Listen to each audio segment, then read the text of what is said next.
hubadhu wal janaan bultiin heera islaamaa ni kaadhaan ijaarama jireenyi fataa sirraa fuudhiin sodaatin namaa jaalala osoo agarte miyaan si akka dammaa narraa fagaatin jettaan yaa jannata alamaa warri wal fuutan lameen jireenya jalqabdanii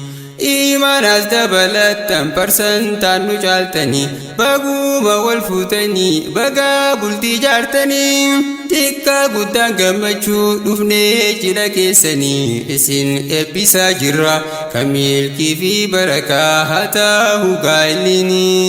kan milkii fi barakaa haa ta'u gaa'illinii bagaa wal fuutan lameen bultii jaarratanii riskii saba shakiidha eegaa walii dhuftanii bultii gaarii barakaa haa ta'u gaa'illinii bultii gaarii barakaa haa ta'u gaa'illinii yaatanii ni rakkadhe takka urjii samiirraa jaalalli kan keenyaaf akka abaaboo birraa urgaan daraaraa keetii natti dhufaa fagoorraa si'eessitee harkiiftee jaalalaan fuutamiiraa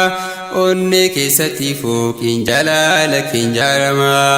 mi'ooftu akka dammaa dubartii morma lamaa bagumaan si harkadhe jiruun koosiin guutamaa bagumaan si harkadhe jiruun koosiin guutamaa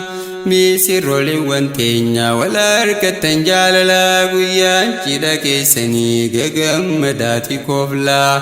jaalalti dhugaa taate nagaa keessanis cimsa wal gorsu waliif obsu bultii teessan oowwisaa yeroo rakkinni dhufu obsaa wal jajjabeessa harkatattis galataa rabbii guddaa baay'isaa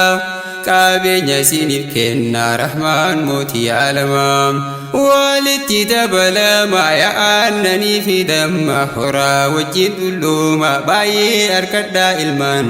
addunyaarra wal gaha akka hawaaf aadamaa addunyaarra wal gaha akka hawaaf aadamaa bagaa wal fuutan lameen bultii jaarratanii riskii saba shakiidha eegaa walii dhuftanii bultii gaarii barakaa haa ta'u gaa'illinii bultii gaarii barakaa haa ta'u gaa'illinii miidhaginni kee fuula qofaan hin madaalamu oomishtu haadha ulamaa jaalalli keen kuufamu